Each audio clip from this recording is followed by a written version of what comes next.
J'ai quelque chose de spécial ici. Un livre de Banksy. Oh, wow. Regarde ça. C'est plutôt chouette. Non? Tu as déjà entendu parler de Banksy? Non. Eh bien, il est comme un artiste. Vous me dites que c'est de l'art. La vie de Rick Harrison est marquée par des pertes choquantes et des luttes incessantes. Derrière la renommée de Pawn Stars se cache une histoire bien plus sombre que ce que la plupart des gens connaissent. Du chagrin d'amour provoqué par le décès de sa sœur à la lutte contre les crises d'épilepsie pendant son enfance. La vie de Rick était tout sauf facile. La tragédie a de nouveau frappé lorsqu'il a dû faire face à la perte inimaginable d'un enfant avant de trouver plus tard l'espoir dans la paternité. Suivons le parcours d'un homme qui, malgré une fortune accumulée, n'a pas pu échapper aux ombres du deuil et restons à l'écoute du prochain tournant qui va tout changer. Pert. Agitation at Fortune. Né en mars 1965. Rick a grandi dans une famille qui a connu des hauts et des bas. Il était le troisième d'une famille de 4 enfants, mais la vie lui a joué un mauvais tour dès son plus jeune âge.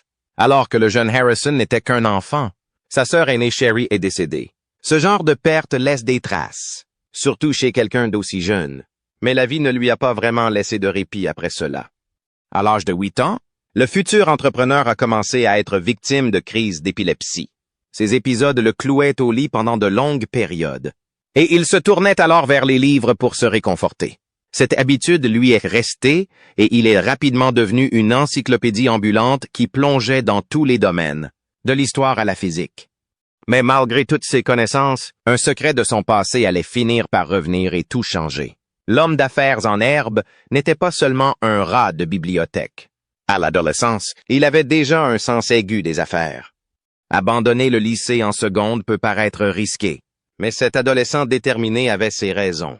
L'entreprise immobilière de sa famille a fait faillite vers 1981. Il a donc dû se démener. Il a commencé à vendre des sacs de marque contrefaits et aurait gagné quelques milliers de dollars par semaine. Pas mal pour un adolescent, non? Alors qu'il pensait avoir compris la vie, le jeune père a dû faire face à un autre imprévu. À 17 ans, sa petite amie Kim et lui ont appris qu'ils attendaient un bébé. Ils se préparaient à devenir parents, mais ont été frappés par le chagrin lorsque le bébé a été perdu à la suite d'une fausse couche. Malgré la douleur, ils sont restés ensemble et ont finalement accueilli leur premier fils, Corey. En 1985, Corey, comme beaucoup le savent, allait devenir un élément majeur de l'entreprise et de la vie de l'entrepreneur. La vie de famille n'a pas été plus facile pour autant. Lui et Kim ont eu un autre fils, Adam. Mais les choses n'ont pas fonctionné entre eux et en 1985, ils ont rompu. Il n'a pas fallu longtemps avant que la future star de télé-réalité se retrouve dans une autre relation, cette fois avec Tracy. Ensemble, ils ont élevé Corey et Adam, Tracy devenant un personnage clé dans la vie de la famille. C'est à cette époque que ce passionné d'histoire a approfondi son amour pour l'histoire et les affaires en aidant son père, Richard Harrison, à ouvrir une boutique de pièces de monnaie à Las Vegas. Cette boutique s'est avérée être bien plus qu'une simple entreprise familiale.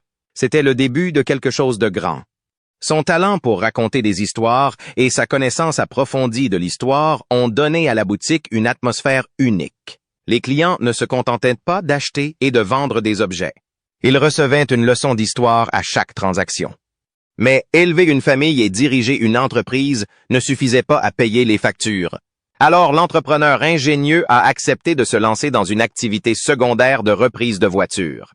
Ce n'était pas très glamour, mais cela lui permettait de mettre de la nourriture sur la table.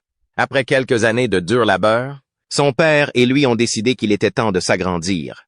Ils ont déménagé le magasin dans un local plus grand sur Fremont Street, mais cela n'a pas duré longtemps. Ils ont perdu le bail et ont dû déménager à nouveau. Ce revers ne les a pas arrêtés. Au contraire, cela leur a donné l'impulsion nécessaire pour ouvrir un prêteur sur gage. Un rêve qu'ils poursuivaient depuis des années. Obtenir une licence de prêteur sur gage n'a cependant pas été chose facile, en raison d'une ancienne loi limitant le nombre de licences en fonction de la population. Ils ont dû attendre que Las Vegas atteigne 250 0 habitants avant de pouvoir en faire la demande.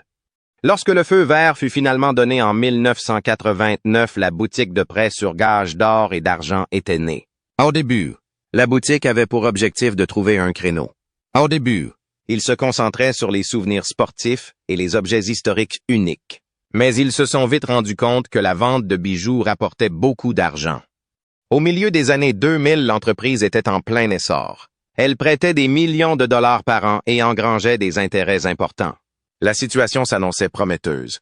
Mais l'homme d'affaires avisé savait qu'il pouvait faire encore mieux. C'est là qu'intervient History Channel. En 2008, les producteurs Brent Montgomery et Colby Gaines étaient à la recherche d'une nouvelle émission de télé-réalité. Ils sont tombés par hasard sur cette chaîne florissante et y ont vu du potentiel. Les Harrison avaient déjà participé à un documentaire de PBS. Ils n'étaient donc pas étrangers à la caméra. Il n'a pas fallu longtemps avant que Pawn Stars ne soit diffusé sur les ondes, et l'émission est rapidement devenue un énorme succès. Les téléspectateurs ont adoré ce mélange d'histoires, d'affaires et de drames familiales. En 2011, l'émission était l'une des plus regardées sur History Channel. Ce succès n'a pas seulement apporté la célébrité, il a apporté de l'argent et des opportunités. La star de télé-réalité a même écrit une autobiographie, License to Pawn, qui est devenue un best-seller, mais alors que tout semblait parfait. La vie a mis un autre bâton dans les roues. La même année, Tracy et Louis ont divorcé. N'étant pas du genre à rester longtemps en couple, il a commencé à sortir avec Deanna Burdett, et ils se sont mariés quelques années plus tard. Avec Deanna sont nées 3 belles filles, agrandissant encore davantage la famille. Le bonheur fut de courte durée. En 2018, il a vécu l'un de ses moments les plus difficiles lorsque son père, Richard, est décédé après une bataille contre la maladie de Parkinson. Surnommé affectueusement le vieil homme dans la série, Richard était plus qu'un simple père. Il était un mentor et un partenaire commercial. La perte de cet homme a été un coup dur, mais l'entrepreneur résilient a dû continuer à avancer. Il a pris le contrôle total de la boutique de prêt sur gage, la dirigeant à travers des moments difficiles, notamment la pandémie de COVID-19. La pandémie a durement frappé les entreprises. Et la boutique florissante n'a pas fait exception. Le tourisme s'est tari et la fréquentation du magasin a chuté. Malgré les difficultés, la star de télé-réalité a fait ce qu'il a pu pour maintenir la situation à flot, en abaissant même les taux d'intérêt et en allongeant les périodes de prêt pour aider les clients en difficulté. Cela n'a cependant pas suffi à éviter les pertes. Fin 2020, l'entreprise n'avait réalisé qu'une fraction de ses revenus habituels. Alors qu'il essayait de se remettre du coût financier, le propriétaire du magasin s'est retrouvé au milieu d'une bataille juridique avec sa propre mère, Joanne. Elle l'a accusé d'avoir mal géré l'entreprise familiale après la mort de son père, affirmant qu'il l'avait convaincu de céder sa participation dans le prêteur sur gage alors qu'elle était dans un état de vulnérabilité. Le procès dresse le portrait sombre d'une famille en désaccord, Joanne demandant des dommages et intérêts et une ordonnance restrictive contre son fils. Cette action a été intentée pour commémorer l'exposition universelle de 1934 qui s'est tenue à Chicago. C'est à cette occasion qu'étaient présentées toutes les inventions nouvelles et importantes. L'homme d'affaires en difficulté a pour sa part nié les accusations, suggérant que des influences extérieures étaient en jeu. Au milieu du drame juridique en cours, la tragédie a de nouveau frappé début 2024 lorsque son fils, Adam, est décédé d'une overdose de drogue. Cette nouvelle déchirante a choqué les fans et les amis qui ont présenté leurs condoléances. Le père en deuil a partagé un message sincère sur les réseaux sociaux, exprimant sa tristesse et son amour pour son fils décédé. Malgré les bouleversements personnels et professionnels, l'homme d'affaires déterminé n'a pas abandonné. Il a continué à aller de l'avant, se lançant même dans la politique. Des rumeurs ont circulé selon lesquelles il se présenterait aux élections au Nevada. Et il a récemment été honoré du titre de colonel du Kentucky, un titre prestigieux dans l'État du Kentucky. Malgré tout cela, la star de télé-réalité reste un combattant, déterminé à préserver l'héritage familial tout en naviguant dans les hauts et les bas de la vie. Mais un membre de l'équipe construisait discrètement quelque chose de plus grand dans les coulisses, des affaires intéressantes et des rêves de sucrerie. Pawn Stars a pour vocation de transformer des choses étranges et uniques en argent. L'équipe excentrique qui se cache derrière cette série attire les téléspectateurs depuis des années, grâce à ses marchandages acerbes et à ses personnalités décalées. Mais devinez quoi? Le type que tout le monde considère comme un peu idiot, Chum Lee, est en fait le plus riche de toute la bande. Né Austin Lee, Russell, début septembre 1982 à Henderson, dans le Nevada, L'aimable Star est bien plus que le type comique de la télévision. Son parcours, d'un gamin qui aimait collectionner des objets bizarres à une star de télé-réalité dotée d'un solide sens des affaires, est rempli de moments intéressants. Ayant grandi dans le chaos clinquant de Las Vegas, cet artiste a probablement acquis son talent pour le trafic d'influence. Simplement en vivant dans un endroit où le trafic d'influence est un mode de vie. Son père était disc jockey et sa mère travaillait dans un casino. Deux métiers qui évoquent Las Vegas plus fort qu'une enseigne au néon. Dès son plus jeune âge, la personnalité de la télévision a appris l'art du commerce et du marchandage. Ce n'était pas une réussite du jour au lendemain. Il y travaillait bien avant que les caméras ne tournent. Louis et Corey Harrison. Le fils du grand patron du prêteur sur gage, Rick Harrison. ont grandi en traînant autour de la boutique qui allait un jour les rendre célèbres. Cette boutique ouverte en 1989 par Rick et son père Richard, que tout le monde appelait le vieil homme, est devenu leur terrain de jeu. À l'adolescence, le futur homme d'affaires travaillait déjà dans un prêteur sur gage. Pendant 5 ans, il a fait les tâches ménagères, le ménage et les petites courses, alors qu'il apprenait les rouages de l'entreprise. Lorsque l'idée de transformer le prêteur sur gage en émission de télé-réalité a germé, il n'était pas certain que le personnage comique y figurerait. Il y avait au moins 10 autres employés qui auraient pu prendre cette place. Mais il avait un avantage, son amitié étroite avec Corey et leur alchimie naturelle devant la caméra. Ce membre décontracté de l'équipe n'essayait pas de faire un spectacle. Il pensait que la meilleure façon de se démarquer était simplement d'être lui-même. Cette ambiance décontractée et loufoque a attiré l'attention du producteur. Et dans peu de temps, il est devenu un élément incontournable de l'émission. Lorsque Pawn Stars a été diffusée sur History Channel en 2009, l'émission a connu un énorme succès, transformant toute l'équipe en nom connu de tous. Je pense que l'ours a 50 ans, donc j'espère qu'il vaut de l'argent. J'espère gagner. Vous savez, 200 ou 300 dollars. Soudain, la vie est devenue un tourbillon de gloire, d'argent et d'opportunités folles. Mais ne vous laissez pas tromper par son attitude décontractée. Dans les coulisses, l'homme d'affaires travaillait dur. Il a lancé sa propre marque de produits originaux, des t-shirts, des figurines à tête branlante et autres, qui se sont vendus comme des petits pains. Rick Harrison, homme d'affaires avisé, a acheté la moitié de sa société en 2010 pour la coquette somme de 155 000 $. Cette opération lui a permis de gérer plus facilement le flot de commandes des fans. L'entrepreneur avisé ne se contentait pas de vendre des trucs rigolos à son effigie, mais il avait de plus grands projets. En 2017, il a ouvert une confiserie sur le boulevard, juste en face du prêteur sur gage. Une décision judicieuse. Les touristes qui se rendaient en masse dans la boutique n'avaient qu'à traverser la rue pour se procurer du sucre. Son frère, Sage, l'a aidé à gérer l'endroit et l'entreprise a pris son envol. Mais ouvrir une confiserie n'a pas été sans embûches. Lorsqu'il a essayé de créer une boutique en ligne, il a découvert que quelqu'un avait déjà récupéré tous les bons noms de domaine. Au lieu de céder au prix élevé demandé par le squatteur, il a dû trouver un nouveau plan. Et puis il y a le parcours de santé. Parlons de hauts et de bas. À un moment donné, il a perdu plus de 50 kilos en arrêtant la malbouffe et en suivant un régime strict. Mais maintenir son poids n'a pas été facile. En 2016, il avait repris environ 22 kilos.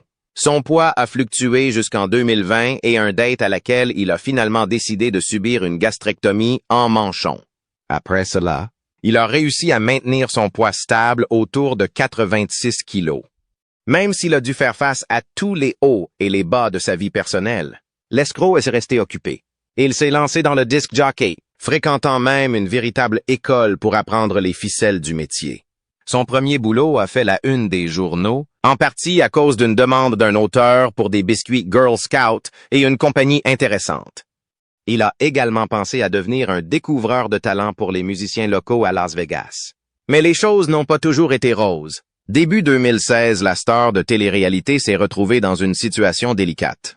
Une descente de police à son domicile, déclenchée par une enquête sur une plainte pour agression sexuelle, a permis de découvrir une cache de drogue et tout un arsenal d'armes. Il a été accusé de 19 délits liés à la drogue et d'un délit lié aux armes. Ce scandale a porté un sérieux coup à son image publique. Il a néanmoins réussi à rebondir. Il a conclu un accord de plaidoyer plus tard dans l'année, plaidant coupable d'un délit de port d'armes et acceptant 3 ans de probation. Les autres accusations ont été réduites à des délits. Bien que cette épreuve ait porté un coup à sa réputation, elle n'a pas mis un terme à sa carrière. Malgré la controverse, l'entrepreneur est resté actif dans le monde des affaires. Sa confiserie a continué à prospérer et il s'est lancé dans d'autres projets.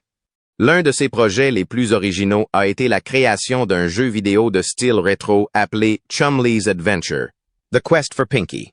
Il a lancé une campagne de financement réussie pour le jeu, qui a été conçu pour fonctionner sur les anciennes consoles Nintendo. Il a également un faible pour les voitures.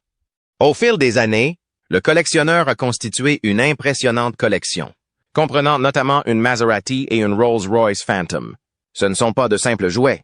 Ce sont des symboles du chemin parcouru depuis l'époque où il travaillait comme prêteur sur gage. En plus de tout cela, l'artiste a un faible pour les œuvres caritatives. En 2014, il a contribué à collecter des fonds pour la recherche sur l'autisme grâce à un événement appelé Anti-Up for Autism. Il est clair que même s'il aime gagner de l'argent, il n'a pas peur de donner en retour quand cela compte. Bien sûr, sa vie personnelle a également connu des hauts et des bas. Il a rencontré Olivia Rodman en 2013 et en 2018, ils se sont fiancés. Ils se sont mariés lors d'une cérémonie privée l'année suivante. Mais en 2020, les choses semblent s'être calmées. Le couple a arrêté de partager des photos ensemble en ligne et des rumeurs ont commencé à circuler sur une possible séparation. Malgré cela, ils semblaient toujours se respecter mutuellement, aimant parfois leurs publications sur les réseaux sociaux. L'immobilier est un autre domaine dans lequel la star a fait preuve d'une grande intelligence. En 2019, il a vendu sa maison de Las Vegas pour près de 14 millions de dollars. Une belle marge si l'on considère qu'il l'avait acheté pour un peu plus d'1 million de dollars 7 ans plus tôt. L'endroit était immense, s'étendant sur 2 hectares avec une maison principale, une maison d'hôte et une piscine digne d'une rock star. Puis est arrivé le show et tout a changé. La mine d'or de Las Vegas. À la fin des années 2000, avant que le streaming ne règne sur le monde, une petite émission appelée Pawn Stars a fait son apparition sur History Channel et il ne s'agissait pas seulement de mettre en gage de vieux objets. C'était une mine d'or pour Rick Harrison et son équipe, littéralement. Se déroulant sous les lumières vives de Las Vegas, le spectacle tournait autour du célèbre prêteur sur gage d'or et d'argent, que Rick dirigeait aux côtés de son père, Richard Benjamin Harrison, que tout le monde appelait le vieil homme. Ce n'était pas juste un magasin de quartier poussiéreux. C'est devenu un lieu incontournable pour tout ce qui est étrange. Historique et parfois excessivement cher, Rick Harrison était le cerveau derrière toute l'opération. Avec des années d'expérience dans la détection du vrai et du faux, il savait exactement comment convaincre les clients en quête d'un gain rapide. Sa spécialité était de connaître l'histoire qui se cachait derrière chaque objet insolite qui franchissait la porte. Des pièces de monnaie anciennes aux guitares vintage. Rick jouait la carte de l'intelligence et s'assurait que la caisse enregistreuse du magasin ne cessait de sonner. Et puis il y avait Corey Harrison, le fils de Rick, qui n'est pas entré dans le commerce uniquement à cause de son nom de famille. Corey, Al Big Hoss, a grandi au milieu de tous ses achats et ventes. Il a donc appris les ficelles du métier très tôt. Il a fini par devenir directeur, gérant les tâches quotidiennes et s'occupant de certaines des affaires les plus importantes de la boutique. Il avait un œil aiguisé pour repérer les choses qui valaient la peine d'être conservées et celles qu'il valait mieux laisser de côté. Toute bonne émission a besoin de son Joker, et c'est là qu'est intervenu Austin Chumlee Russell, ami d'enfance de Corey. Chumlee a été embauché pour travailler sur le terrain, mais il est rapidement devenu un favori des fans. Bien sûr, il était souvent la cible de blagues pour son manque de connaissances. Mais ne vous laissez pas tromper. En matière de flippers et de jouets, à l'ancienne, Chumlee connaissait son affaire. Les fans adoraient son charme loufoque, et il y ajoutait juste la bonne dose d'humour pour rendre les choses divertissantes. Et bien sûr, le vieil homme, Richard Harrison, était là dès le début, gardant tout le monde en phase avec son attitude pragmatique. Ayant travaillé dans ce secteur bien avant l'arrivée de la télé-réalité, il connaissait parfaitement le jeu des pions. Jusqu'à son décès en 2018, il était de la main sûre de la boutique, toujours prêt à faire un commentaire impassible ou à jeter un œil sceptique lorsque quelque chose de louche se présentait. Ce qui distingue Pawn Stars des autres émissions de télé-réalité, c'est le flux constant d'objets originaux, rares et carrément bizarres que les clients apportent. Mais Rick et son équipe ne se contentaient pas de deviner la valeur d'un objet. Ils disposaient d'une équipe d'experts qui s'assuraient de ne pas se faire arnaquer. Des gens comme Danny Coker, qui connaissaient tout ce qu'il y avait à savoir sur les voitures et les motos, passaient chez eux lorsque quelqu'un arrivait avec une voiture d'époque. Il s'agit d'un haut-parleur d'orgue Leslie modèle 145. Je pensais qu'il ferait des dégâts dans mon coffre. Chumley, il est un peu trop gros pour ta voiture. Eh bien, plus c'est gros, mieux c'est. Comme un idiot qui guide un idiot. Il a ensuite joué dans sa propre émission, Counting Cars. Mais il est resté un visage familier aux prêteurs sur gage. Quand de vieux livres arrivaient, on faisait appel à Rebecca Romney. C'était la référence en matière de livres rares et de manuscrits. Elle aidait la boutique à déterminer si un livre poussiéreux valait une petite fortune ou s'il s'agissait simplement d'une jolie décoration pour une étagère. Et n'oublions pas Steve Grad, l'expert en autographes. À chaque fois que quelqu'un entrait en prétendant d'avoir une balle de baseball dédicacée ou un souvenir d'Hollywood, Steve était celui qui s'assurait que ses signatures étaient authentiques. Au fil des années, l'émission n'est pas restée simplement populaire. Elle est devenue un phénomène à part entière. En 2016, les rapports indiquaient que Rick, Corey et Chumley gagnaient environ 25 000 $ par épisode. C'était une bonne affaire, compte tenu du nombre d'épisodes qu'ils tournaient chaque saison. Et avec la célébrité est venu encore plus d'argent provenant d'activités annexes, de contrats de promotion et d'apparition. Il ne s'occupait plus seulement d'un prêteur sur gage.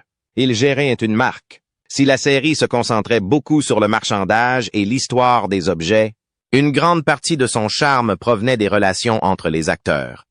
Le style franc de Rick. L'approche plus décontractée de Corey, les facéties de Chumley et le comportement bourru mais sage du vieil homme ont créé un mélange dont les téléspectateurs ne pouvaient se lasser. Les gens se sont connectés non seulement pour voir les choses folles que quelqu'un essaierait de vendre, mais aussi pour voir comment cette famille et ses amis travaillent ensemble et parfois se disputent dans la gestion d'une entreprise. Même en janvier 2025, le magasin est toujours ouvert et les caméras tournent toujours. Rick est toujours aux commandes. Corey gère les gros achats et Chumley fait son travail. En gardant les choses légères et amusantes, les fans reviennent sans cesse, attirés par le mélange d'histoires, de bizarreries et de visages familiers qu'ils observent depuis plus d'une décennie. Pawn Stars a occupé une place unique dans l'histoire de la télé-réalité. Elle n'était pas tape à l'œil ou exagérée comme d'autres émissions. Tout reposait sur le frisson de l'affaire, l'attrait d'un trésor caché et les personnes qui l'ont rendu possible. Au centre de tout cela se trouvait la famille Harrison, transformant ce qui aurait pu être un simple prêteur sur gage en une icône culturelle. Et malgré tout cela, une chose est restée claire. Avant tout, cette série a été la force motrice derrière l'ascension de Rick et de sa famille vers la gloire et la fortune. Ce n'était pas seulement le casting principal qui tenait les spectateurs en haleine. Les gens qui entraient dans la boutique avec leurs objets étranges jouaient un rôle important pour rendre les choses intéressantes. On ne savait jamais ce qui allait arriver ensuite. Un jour, il pouvait s'agir d'une épée de l'époque de la guerre civile. Le lendemain, d'un jukebox vintage et parfois même de quelque chose d'aussi étrange qu'une tête réduite. La variété était infinie et cette imprévisibilité faisait revenir les fans pour en savoir plus. Rick avait le talent de transformer même la plus simple transaction en quelque chose de mémorable. Il voulait toujours connaître l'histoire derrière un objet, et c'est ce qui rendait l'émission différente. Il ne s'agissait pas seulement de faire du profit. Il s'agissait de découvrir l'histoire cachée dans des objets du quotidien. Qu'il s'agisse d'une arme à feu ancienne ou d'une vieille montre de poche. Rick s'assurait que les téléspectateurs apprennent quelque chose de nouveau à chaque épisode. Les experts qui apparaissaient dans l'émission devenaient également des visages familiers. Pour les armes, il faisait souvent appel à Sean Rich. Il connaissait bien les armes à feu et les épées anciennes et aidait le magasin à déterminer si une arme était authentique ou s'il s'agissait simplement d'une réplique de luxe. Pour les jouets vintage, c'était Johnny Jimenez qu'il fallait appeler. Il a aidé à déterminer si une vieille voiture ou une figurine avait une valeur importante ou s'il s'agissait simplement d'une relique d'enfance. Et il ne s'agissait pas seulement d'évaluer des objets. Le processus de négociation était un élément clé de l'émission. C'est un macabé par l'étiquette. Il a l'étiquette d'oreille comme tous les macabés jamais fabriqués. J'avais déjà entendu parler d'un macabé, mais qu'est-ce qu'elles ont de si spécial? Maccabée a commencé à fabriquer des ours en peluche il y a longtemps. Les clients arrivaient souvent avec des attentes très élevées quant à la valeur de leur article, mais étaient ramenés à la réalité par les négociations acharnées de Rick. Regarder les allers-retours était la moitié du plaisir. La célèbre réplique de Rick sur la nécessité de faire un bénéfice est devenue une blague courante parmi les fans. Mais c'était vrai. La boutique n'était pas une œuvre de charité. C'était une entreprise. Et Rick savait comment maintenir le cap. Corey apportait son propre style à la table des négociations, alors que Rick était plus direct. Corey avait une approche plus décontractée. Il savait quand il fallait insister et quand il fallait reculer, ce qui faisait de lui un excellent négociateur. Chumley, en revanche, n'était pas vraiment connu pour ses talents de négociateur, mais il avait ses moments, de temps en temps. Il surprenait tout le monde en concluant une excellente affaire. Dans les coulisses, le succès de Pawn Stars a transformé la boutique en attraction touristique. Des gens du monde entier ont commencé à visiter la boutique de prêteurs sur gage en or et en argent, espérant apercevoir les acteurs ou peut-être même participer à l'émission. L'augmentation du trafic piétonnier a été excellente pour les affaires et également donné aux membres de la distribution l'occasion de rencontrer leurs fans. Mais la célébrité s'accompagne de défis. Au fil des années, quelques controverses et luttes personnelles ont fait la une des journaux. Chumley, en particulier, a dû faire face à des problèmes juridiques qui ont attiré une attention indésirable sur l'émission. Il a néanmoins réussi à rebondir et le spectacle a continué sans interruption. La capacité des acteurs à maintenir un ton professionnel et à faire avancer. Le spectacle, malgré les difficultés personnelles, témoigne de leur dévouement. La boutique elle-même a changé au fil du temps. Ce qui a commencé comme une opération relativement petite est devenu quelque chose de beaucoup plus grand. Ils ont agrandi le magasin, ajouté des vitrines et embauché plus de personnel pour gérer l'augmentation de l'activité. Le magasin a évolué pour gérer non seulement la mise en gage et la vente, mais aussi les exigences d'être un téléviseur. Malgré les changements, l'entreprise est restée essentiellement familiale. Au fil des ans, Pawn Stars a inspiré plusieurs émissions dérivées. Des émissions comme American Restoration et Counting Cars ont fait appel à certains des experts qui étaient apparus dans Pawn Stars. Bien que ces spin-offs aient eu leur propre attrait, aucun d'entre eux n'a su capturer la magie de l'original. Pawn Stars est restée l'émission phare, celle qui a tout déclenché. Même si de nouvelles émissions de télé-réalité sont apparues et ont disparu, Pawn Stars a continué à se développer. Son mélange d'histoire, d'humour et de marchandage s'est avéré être une formule gagnante. La série a réussi à rester innovante en introduisant constamment de nouveaux éléments et en mettant l'accent sur les personnalités que les fans ont appris à aimer. Au fur et à mesure que la série entrait dans ses dernières saisons, elle a commencé à accepter son statut de phénomène culturel. Les membres du casting sont devenus des célébrités à part entière, faisant des apparitions lors d'événements et lançant même leurs propres produits dérivés. Malgré leur célébrité, ils sont restés les pieds sur terre, continuant à gérer la boutique et à filmer de nouveaux épisodes. Ce qui a fait le succès de Pawn Stars, c'est son authenticité. Bien qu'il s'agisse d'une émission de télé-réalité, elle n'a jamais semblé trop scénarisée ou fausse. Les interactions entre les membres du casting semblaient authentiques et les objets qui entraient dans la boutique étaient de véritables pièces d'histoire. Cette authenticité a trouvé un écho auprès des téléspectateurs, faisant de Pawn Stars une émission hors du commun dans un domaine de télé-réalité surchargé. Alors que Pawn Stars a captivé le public pendant des années, une question demeure. Est-ce que l'authenticité ou un montage intelligent qui a captivé les spectateurs? Aimez, commentez et n'oubliez pas de vous abonner.